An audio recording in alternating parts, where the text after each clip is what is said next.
Thank you, Kim. So I'm thrilled to be here today with Cathy Curtis, a certified financial planner and registered investment advisor, and Lauren Boyman, who is the executive director of social media at Morgan Stanley Smith Barney. And as Kim mentioned, I currently head the category development for the financial services vertical at LinkedIn, the world's largest professional network. And during my tenure at LinkedIn, I've seen a groundswell of activity among financial marketers who are really seeking to adapt their marketing strategies to the shift that's going on with consumer behavior. We're also seeing explosive growth within the financial advisor community on how they're engaging and leveraging LinkedIn in their day-to-day business practices. And a lot of this growth and participation is really being driven by firms opening up access to social platforms, allowing their advisors to leverage LinkedIn, Twitter, and Facebook in their everyday business practices. Advisors that are participating are realizing efficiencies in how they manage their relationships. And one of the key things that we're seeing right now is that rules of engagement are being formed with the help of middleware providers like Socialware, Hearsay, and Actiance. We're really addressing the guidelines that have been put forth by FINRA in their 1006 document. What excites me about this webcast is that we have two trailblazers alongside me. Cathy started to tap into social media back in 2008, and Lauren was key in driving Morgan Stanley in their recent announcement, which advised us that they would begin allowing advisors to engage and encouraging their participation on LinkedIn and Twitter. So some of the key topics that we're going to be discussing during this webcast are: how is social media changing the way advisors do in their daily business practices? You know, how does it complement their current marketing strategies? What value is it providing to the end consumer? What are some of the best practices? How do you stay on the right side of compliance? And what are key components that are critical in rolling out your social media strategy? I'd like to first start with Cathy. And Cathy, if you could share with me some of your motivations and your current goals, your initial motivation and current goals in tapping into social media, and really how you've become the expert that you are in the communities you participate in. Sure, Jennifer, thank you for that nice introduction. I got serious about social media when I decided to rebrand my company, Curtis Financial Planning. I've been in business about 10 years, and I decided to pick a niche, and it is women. And social media has been integral in my rebranding strategy and my success in reaching my target clientele. I primarily use LinkedIn, Facebook, and Twitter, and I also blog for my own blog of independent means. I guest blog regularly, and I'm also a frequent public speaker on personal finance topics. But without social media, I'm a small advisor.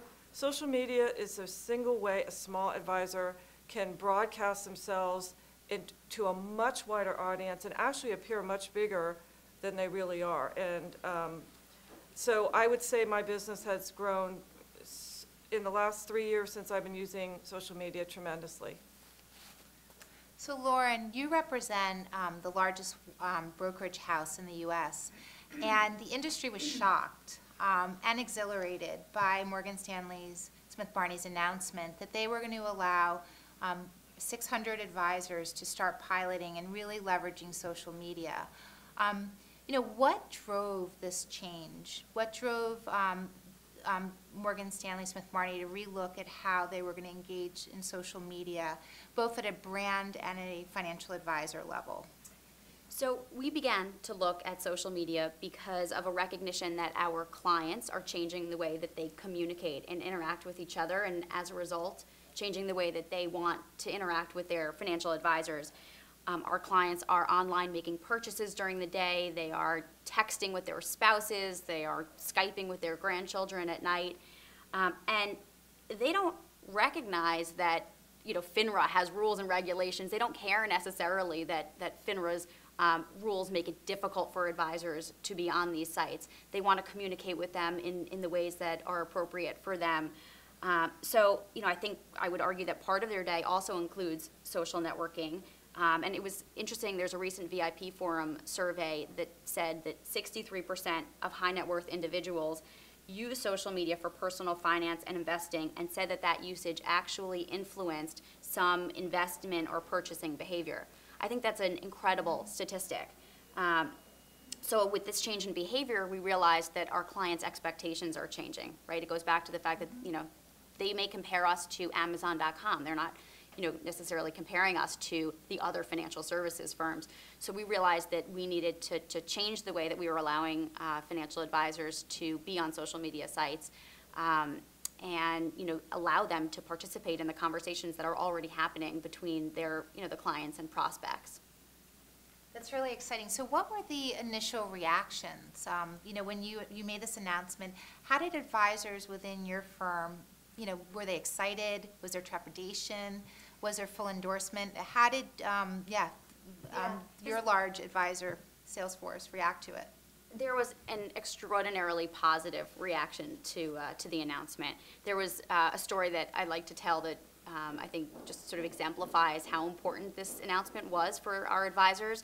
So I had a conversation with a financial advisor who's probably in her early 60s. She had a client who is in her 70s, a divorcee with a very large account. And for a long time, she had been sending her financial advisor links to pictures of her travels, her trips on Facebook. And the FA kept saying, I can't take a look at them. I'm not allowed to be on, and here are all the rules and regulations. Finally, the client just really got fed up and decided to take her account elsewhere. Mm-hmm. And so I think it's not necessarily who you expect to be on social media sites. I mean, this is a woman who's in her 70s, right. But people take these things very seriously and very personally, and so I think that just sort of exemplifies how important this is to advisors, and there may be advisors that, similar to any new tool or technology, may be apprehensive about going on social media sites, and what I tell them is that social media is already what you're doing, and what you're doing very well, right? It's all about building and maintaining and managing those relationships. It's just done online, and I would argue it's actually a much more efficient way to do that, right? So when you compare it to some of the more traditional means of an FA, and how they market themselves, whether it's events or seminars or even websites, the reach and engagement potential because of the viral nature of social media is so incredible.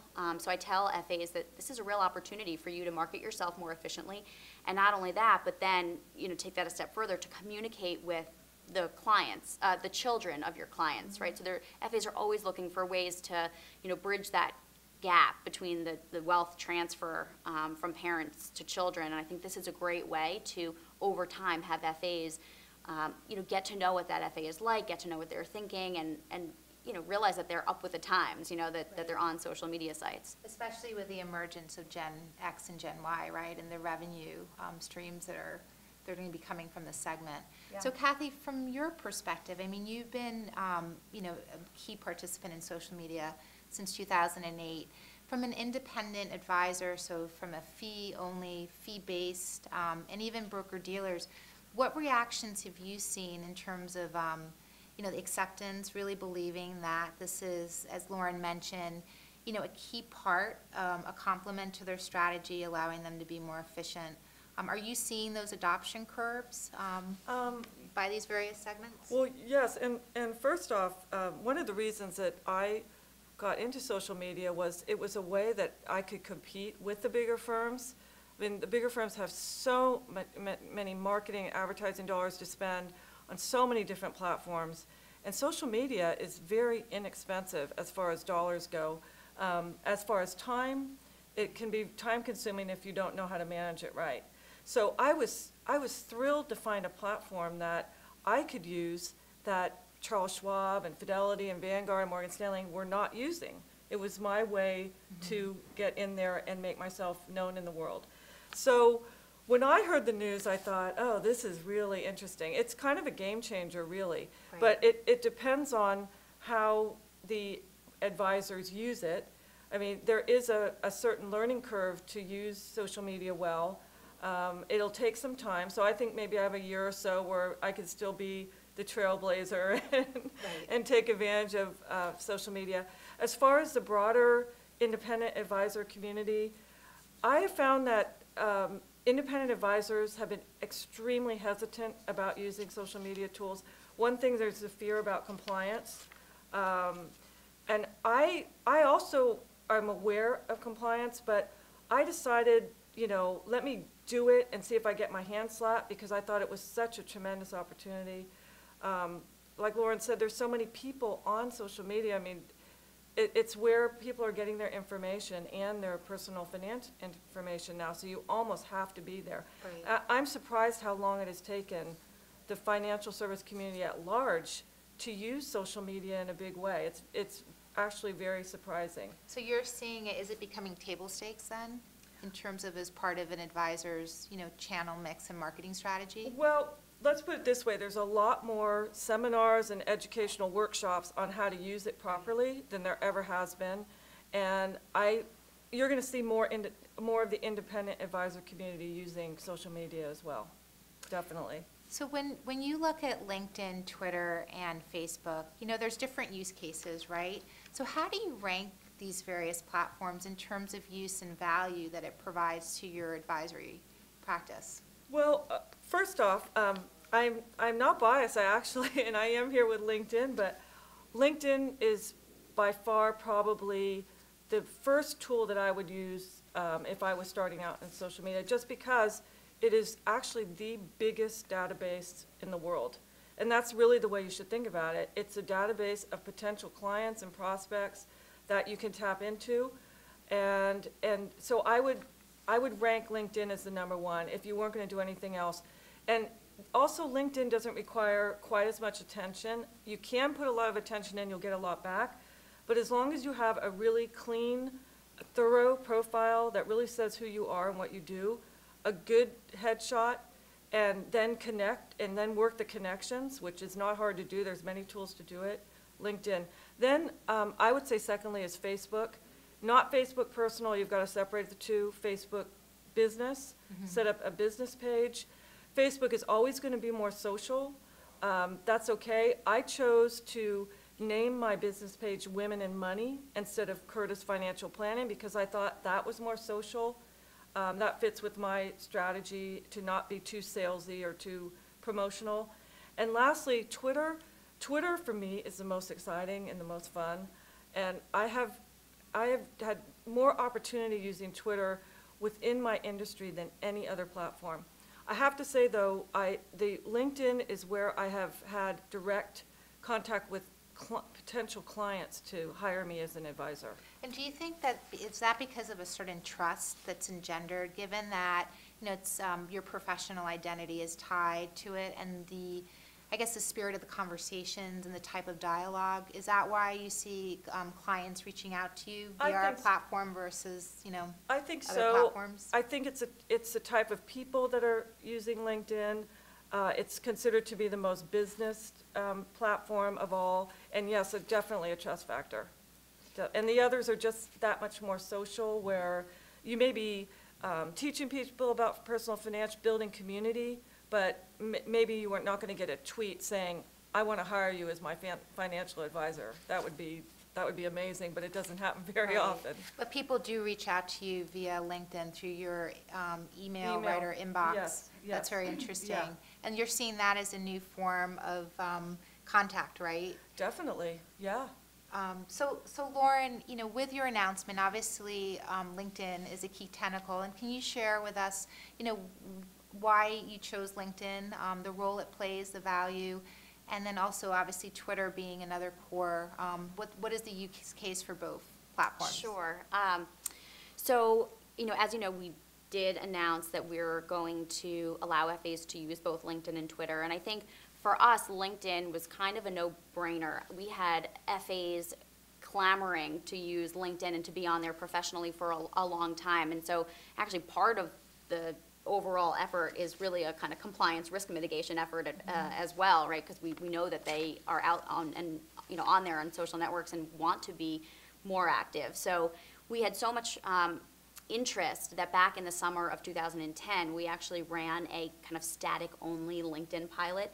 And what we found with that was that there was a lot of frustration on the part of FAs. I mean, they wanted to use all of the powerful, features and functionality that the site has in terms of sending invitations, asking for not recommendations rather, but introductions, participating in group discussions and, question and answers.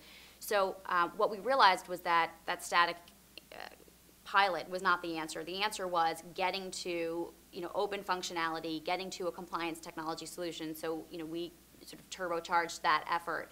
I think when I look at the three, top social networking sites, I think that they're all very complementary. Right? So I don't think I would, say that one is better than another. I think they just have different use cases. I think for an FA, they should be on LinkedIn, like you said. I think that's just table stakes at this point to have a professional profile. I think Twitter is a great way to share thought leadership.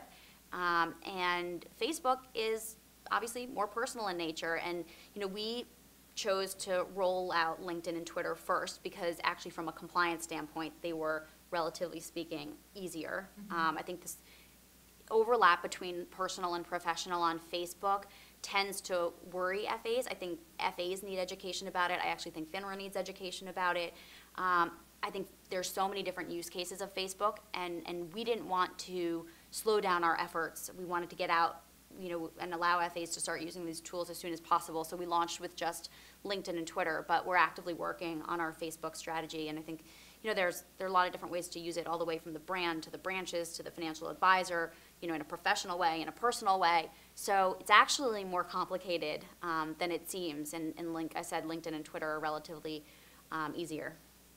So, obviously, Cathy and Lauren, prospecting is a key opportunity, right, and key goal that a lot of advisors in terms of leveraging LinkedIn as a platform, but thought leadership as well, and really becoming an expert. And Cathy, you've been very successful at that. So your content is key, right? It's key to being successful in social media. So if you could share with me, how do you curate content? How do you find meaningful, unique, and relevant content? And how do you distribute that? I'd love to hear your thoughts. Well, first of all, with social media, if you are not compelling and captivating in some way, people are not going to friend you, follow you, or connect with you. So content is key. And not only thought leadership content, but to have a sense of humor, be somewhat interesting to people, and show a little bit of your personal side too. If your content is all business and it's about finance, how many people are going to run and read that every time you post something? So I keep that in mind. And I would say rule of thumb is 80%, keep it 80% somewhat related to your business, thought leadership, and 20% personal. Throw in some things about yourself that, I love food. I talk about food and wine a lot, and I've built kind of a community around that. Now, these people also know that I'm a financial advisor. So there is an opportunity there. If they are looking for an advisor or their friends are looking for an advisor, they know Cathy, the person who loves food and wine, is also an advisor that I could hire. So it's very valuable in that way. As far as, now, to be successful on social media, you need to be there. So if you set up a LinkedIn profile, a Twitter profile, Facebook, and you never show up, that's not a good idea. You might as well not set up a profile at all. But once you do, you have to be consistent. I'd say LinkedIn, each one, you have to do something at least daily. You have to keep up on it, so you have to get a lot of content. So I'd use a couple of tools. One is I RSS feed in all the top personal finance writers across the country for the major newspapers and magazines. And I also use Google Alerts for specific topics. And there's so much great writing out there. I don't have to write everything. And so I find a great article, and if I think it's of interest to my followers or connections, I'll post it on the different platforms. That's the key way that I curate content. I also write for my own blog, so it's a great way to get my writing out there. And I also post, and I guest blog. Those all go on the social media platform. Lauren, what are your thoughts in terms of your pilot rollout and your content strategy? Sure. So I thought what you were saying was really interesting because we are providing our financial advisors with a library of pre-approved content that they can send out. And so essentially, you're having to do this is exactly what I tell our financial advisors, right? You're having to do all of that work of curating what's out there. And I think the benefit of working for a big firm is that we do that for our advisors. So we are curating not just external content, but more so I think what provides our financial advisors with a competitive advantage is that we're curating our own internal thought leadership. So our global investment committee, right, we're going to be our wealth management and retirement research and reports, we're going to be providing that in 140 character little social media bits. And our global investment committee, this is a breaking announcement here, but our global investment committee is in the near future going to have a Twitter account as well. So I think part of the announcement in reaction from the community was this balance of, it's great that you're doing this, but you're also hindering FAs by only providing them with pre-approved content to send out. I think it's a bit of a misperception, right? I think partially our FAs are going to be at an advantage because they're going to have this constant, unique content to send out, and it makes the program for them really turnkey, right? So that every day they don't have to think about, what am I going to send out on social media today? Is it going to be relevant? Right? It will be very easy for them. The other thing I am telling financial advisors is that on LinkedIn, they actually can get their status updates pre-approved, right? So it's not that it all has to be or moderated rather, right? So it's not that it all has to be kind of, firm-driven content. And I think the way that FAs manage it from a sort of team practice standpoint will help a lot. So I think if they have one person managing the social media efforts for the whole team, I think that will help. And mostly prospects or clients will be following one financial advisor. So I think that the pre-approved content actually is more of an advantage than a disadvantage. I'd like to comment on first off, I think the term pre-approved content alone is just scary. I think you should come up with a better term. And because pre-approved content does not sound unique to me or personal. And I hope that my edge is still going to be that I choose my own content and it can be very personal. Right. And that I don't have to use pre-approved content. I really believe that social media is about being personal and truly connecting with individuals. And I don't know if the pre-approved content is going to be able to do that. Well, it's pre-approved, so actually that's a great point. So it's pre-approved to start the conversation. So this gets at the compliance aspect and the differentiation between static and interactive content. So what FINRA requires is that you pre-approve anything that's static, right? So what our firm feels comfortable with, and every firm has to decide for themselves because there's not clear-cut guidance here from FINRA.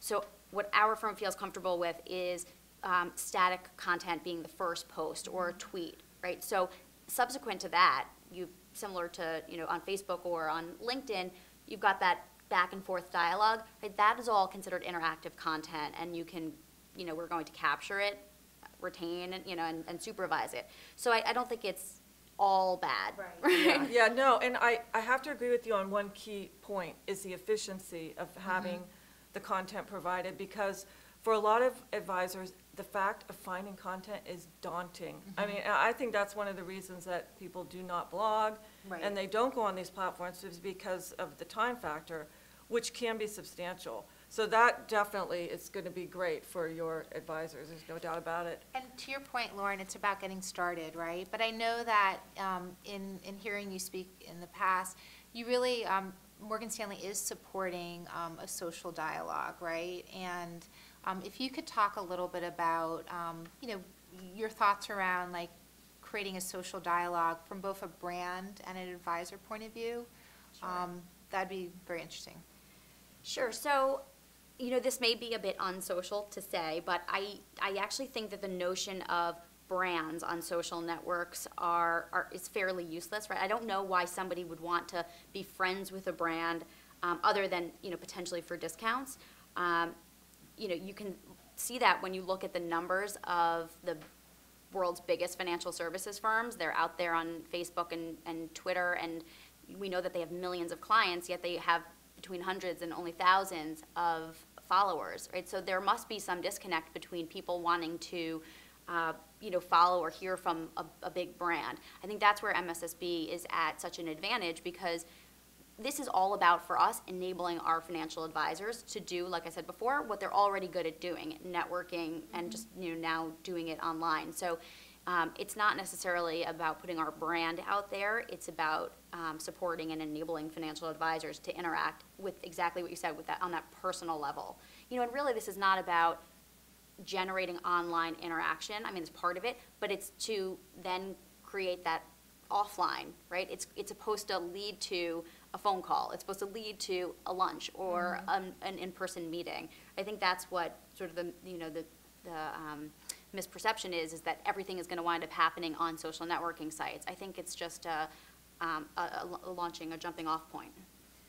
So the way I really see it, I mean, you do have, you have a website, right? And you have a lot of thought leadership and content. And so obviously company pages are a way for you to take a lot of that content and showcase it based on very, tailored to specific communities. And I know we've been talking about, leveraging really as a broadcasting tool as well.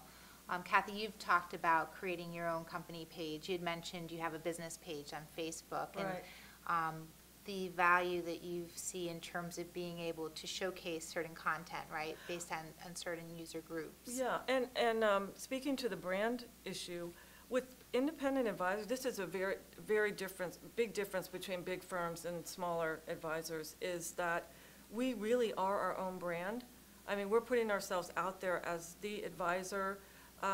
We're not part of a bigger umbrella company. So if you don't have a strong brand as a independent advisor, it's probably going to be a lot harder for you to market yourself. So, for example, throughout all of my collateral, all of my online materials, all have a general theme. I market to savvy women and their families and businesses. I talk about the simple truths about money. My color themes are all the same, and so I've become kind of my own brand, and I believe that has led to a lot of success for me in building my practice. Whereas a financial advisor with a big firm, I don't know, are you going to allow them to have their own separate Twitter profile and things like that, or will it be a Morgan Stanley branded profile? No, they can have their own unique content on, for their Twitter profile and on their LinkedIn profile. It And just their has to be background, for example, pre-approved. will it be a branded? Their background will be branded as Morgan Stanley? as Morgan Stanley. Okay, so see, And that's for the key. purposes mostly actually of disclosures. Yeah, but it's a real difference between building your profile online as an independent versus with a bigger firm, where Right. you're Yeah. part of a much bigger No doubt, structure. there are differences, yeah. Yeah. You both raised and you touched upon an interesting topic, and that is in terms of having a dialogue with consumers, and in terms of really providing unique content and just that interactivity. And so looking at groups, being a key area of our site where we see active participation, both at a advisor and at a investor level. What are your thoughts in terms of allowing your advisors to post, to be an active part of a group? How are you looking at that from a static versus interactive content perspective? So it goes back to, the rules that I talked about before apply to groups and to questions and answers as well. So that first post is static, and then the subsequent discussion is interactive. So I think RFAs will find a lot of value from participating in groups and acting as their own kind of thought leader there, and also in the questions and answers section. Great. And Cathy, are you active in groups? Do you leverage it? I have to admit, I don't leverage it as much as I should. I think on LinkedIn, it's probably the most valuable tool an advisor can use if they want to let themselves be known in their knowledge and expertise. However, this is the area where I think advisors have to be the most careful when it comes to compliance, that you answer the questions appropriately and really don't go over the line into getting into specific investment advice, because that's what compliance is all about. They don't want you recommending stocks or recommending redoing your whole portfolio because of, you know, what's happening with the treasury bonds, and so you don't want to get into specific advice. You have to be careful. But I believe it's a really great opportunity for advisors online to promote Because you themselves. are seeing the dialogue, you see, you know, consumers asking, where do I start, right? You know, what are the right skills, or how do I find the right financial advisor? You know, given the financial crisis, you know, what strategy should I, you know, how do I get started again? I mean, you're seeing these type of conversations go on, so you Right. want to be part of that dialogue. Yeah, but I believe you have to be very careful in the way you answer. Right, absolutely. Yeah. So obviously they're key trigger terms, right, that you want to avoid. So I guess just because we have around 15 minutes left, and before I turn it over to, I guess, some questions that people that are watching this webcast have, can you just share in terms of best practices, Cathy? So in looking at, you know, the past 3 years, any type of best practices that you feel are really important, both at an advisor, you know, or general social media use perspective. And Lauren, I'd be interested, you know, as you're rolling out your strategy, you know, what are the best practices that you're sharing within, you know, within your firm? Okay. I'd be happy to. And you do learn a lot by being present on social media about what is okay and what isn't okay, sort of the etiquette of social media. And one of the main points is that you do not want to be too self-promotional, too salesy, and always, you know, always talking about what you do for a living. You've got to make sure that you're adding value to people, and that's not really value to people. That's trying to get clients or prospecting. So I'd say the prospecting part needs to be much more subtle than, and then emphasize talking about what you do, topics that would be of interest to your followers as far as personal finance topics to create the image of yourself or the reality of yourself as an expert. So I would say that is key to keep the promotional part a much smaller part of your social interaction.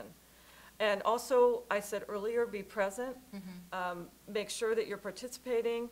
There are ways to do that. There are ways to systematize your social media use so that it's not a daunting thing where all day long you're wondering whether you should be tweeting or whether you should be putting something on LinkedIn. You could do first thing in the morning, log into all your accounts, maybe in the evening, and so that you stay with it without it overtaking your business, which is really helping clients. And the other thing that I notice using social media is that the more you're out there, first off, the more phone calls you're going to get, you're going to increase your business. You're going to get busier.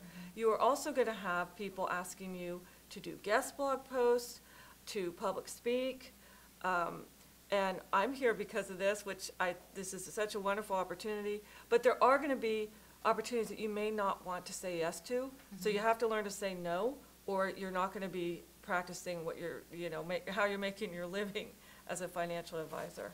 So those are just a few. Right, and I know that you leverage several tools, right? So in terms of how do you automate, right, and be more efficient in prioritizing your social media activities? I know you've shared with me in the past. I guess could you just share some of the tools that you leverage? Sure. There are specific tools to each platform. One that comes to mind immediately is Hootsuite with Twitter, where you can actually calendar your tweets. So you could put them out as far as several months out if you want to. You could pick a day of the week to do that, so you don't always have. Twitter is probably the platform that can use up or waste the most of your time because it's very, very compelling. It's instant conversation. You want to be there once you're on it. You get to know people, you like them. So I think that would be the platform that you would want to make sure you automate what you're doing. And Facebook, also your business page, there are so many apps available on Facebook that you can automate your feeds into your page so that you are not actually having to post your articles. They're feeded in on a periodic basis. And LinkedIn, you can automate email. If you're prospecting, you can email out your advanced searches when you're trying to find a certain kind of person. So really, if you would just, you have to take the time to learn how to use the platforms, and then the time spent on it could be lessened greatly, definitely. So Lauren, going back to, I guess, best practices, or how are you equipping your advisors, right, in entering this? So it's similar to what you were talking about. I mean, so I'll talk about best practices from two perspectives. One is how you get FAs to adopt this and use it successfully, which is, you know, what you were just talking about. And then the other is from a corporate financial services marketer perspective. You know, how do they actually get this initiative off the ground? So on the first front, I think the biggest challenge is getting FAs to adopt the new tool and to use it consistently. And I think, you know, inertia is just the biggest challenge, right? And they actually have to change their behavior and do this on a daily basis, or at least committing to, you know, learning how to use it and use tools that help, you know, use it efficiently. So we're providing our financial advisors with lots of different training, you know, firstly, compliance training, right? But then also, you know, how to use LinkedIn, your 10-minute LinkedIn routine, you know, how to use Twitter, you know, and we're breaking it up into bite-sized, you know, modules that FAs can, you know, go back to and listen to in a pretty engaging format. And then the other thing I think that, you know, we're doing that will be helpful is creating a social media calendar, if you will, so that an FA is new to these tools, they can actually follow day by day. What are the things that I need to do? What should I be doing, you know, on a weekly basis? What should I be doing daily? So I think that that will help people get up and running, and then also kind of stay on track and excited. And then on the other front, in terms of how to get this initiative off the ground, I mean, I think it's this. Success factors here are similar to, you know, any big initiative. You know, senior leadership is very important. Partnering with your, you know, your cross-functional partners. So our legal, compliance, risk organizations have been incredibly helpful, and you know, this is their initiative as well. So that's definitely a best practice. What else? I think that's it. Those two. Yep.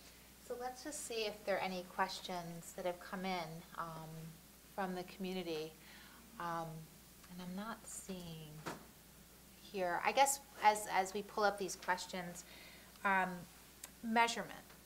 You know, they're obviously, you know, improving out the value of social media. We have heard from a prospecting perspective, as you mentioned, Cathy, that there's a number of leads that are coming in that you're sourcing. But how do you measure, you know, your use of social platforms? You know, how, if you could share with us your measurement and really, you know, from a short-term and a long-term success perspective. Okay. This is an area that is difficult. I mean, any advertising is really hard to measure perfectly. Right. But for me, I use certain tools. Well, okay, let me step back. One of the most important benefits of social media is that your profile is on the internet and you are lifted up to the top of a Google search because of your online activity. So one way I measure it is how many phone calls I get from potential clients who tell me they found me using a Google search, which is, for a small independent advisor, is unusual to be found that way. I know that that exposure has increased because of my use of social media. There is no doubt about it. They're not finding me on search on my financial advisor platforms, like the FPA has an advisor search, so does NAPFA. They're finding me with just a broad-based Google search. So that's one of the ways that I measure. You can also measure things on, there's all kinds of tools. For your website, Google Analytics, you can attach that to your website, and you can find out how many people are visiting your website, how often, how long they stay on your website. So you could see if the various campaigns you do, public speaking, how impactful they are to your business, things like that. So those are some of the tools that I use. And Lauren, how is your company looking at, you know, measuring this rollout? So I think it's a matter of just aggregating what, you know, the individual advisors are doing, similar to what you're talking about, because there are some statistics that we'll be able to see from a corporate standpoint, and we'll track whatever, you know, metrics that we can. But then there, you know, is a worksheet that we're planning to give financial advisors so that they can track on their own and they know what are the metrics that we want to go back and ask them about. So we're going to be doing that at key points along the way. Great. So let's see what questions have come in. Sure. So we have a couple questions coming in for the WebEx, so I'm just going to read them to you guys. So Peter wanted to know if you'd experimented or done anything with geotagging or geolocation, or if that's something that you guys have thought of. I haven't. We have a little bit, but nothing that I would want to talk about at this point. There's nothing developed enough as part of our, as a core part of our strategy. And there was a question about if people are on social media to link up with kids and grandkids, or are using it more from a social perspective, if there's a kind of an onslaught of marketing that suddenly comes from financial services firms, won't that drive people to other platforms? I think the concern about driving people to other platforms is a bit far-fetched. I think this is where 600 million people are on Facebook. I think it's very easy to manage your settings in a way that allows you to digest information that you want to. So I think frankly, if people find, them annoying, they can turn them on or off. That said, I think what you were talking about before is right on. I mean, it's not meant to be a direct sales tool. It's meant to cultivate relationships, and I hope that the content that we provide and over time that we sort of iterate on that content so that we're getting to the right type of content that prospects and clients are looking for. But I would hope that that's actually interesting and relevant and they wouldn't want to turn you off. But I'm not so concerned about them going elsewhere. And also, I think we're probably talking about Facebook here primarily. You can keep your business page and your personal page. In fact, you should keep them completely separate. So someone that's using Facebook personally doesn't have to go on anybody's business page if they don't want to. So it's a choice.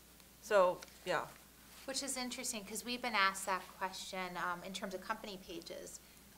Your professional profile is very much, it's your brand equity, right? And so in terms of when you build out your company page, you want to showcase, both your the employees that are working at your firm, because they helped enhance your brand equity. So it's a very different strategy that you see companies leveraging on LinkedIn. So I guess, Kim, are there any other interesting questions that you're seeing come up? I think we've touched on a lot of them. People wanted to know specific, tangible examples of impact on advisors' business. Cathy, I don't know if there's anything you wanted to add, but I think you covered a lot of that already. I would say, okay, so this is the bottom line on social media. There are, how many Facebook users? 500 million. 600 million. LinkedIn, 110, 120. Twitter, gazillions. And so if you're not leveraging this platform, where are you? So that's my answer to that. Your business has to grow, and mine definitely has grown tremendously from 2008 to now. That's great. And Lauren, any closing thoughts? Well, just to respond to that question about examples of success, I mean, we haven't launched yet, so I don't have a ton of official examples, but I have some unofficial examples, which is, one story I like to tell is there was a financial advisor that, to make a point to senior management, actually bought an ad on Facebook, and I should disclose that it helps because he has a very high-profile partner. But regardless, within about 48 hours, he had hundreds of views. He had tens of conversations from that, and a significant account that actually came from it, and it took $44, right? It cost $44. And so I think that story actually really helped to turn the tides internally and show our senior management just how powerful and effective this could be.